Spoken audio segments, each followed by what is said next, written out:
one of the things to think about in terms of secondary sanctions is that the consequence if you violate them is that you can get cut off from the U.S. financial system. Who does that matter to? Well, the Western Europeans, it matters to a lot. I mean, our economies are pretty interconnected.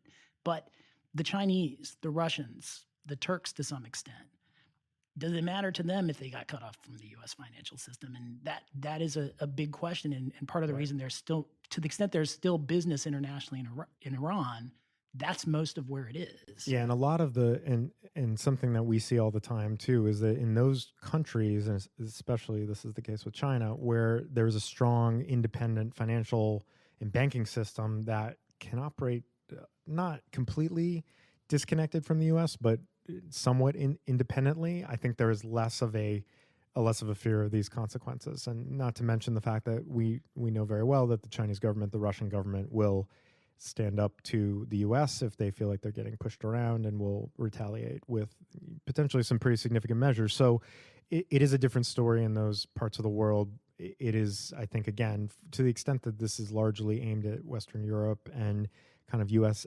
allies, or at least quasi or former allies, or recently former allies.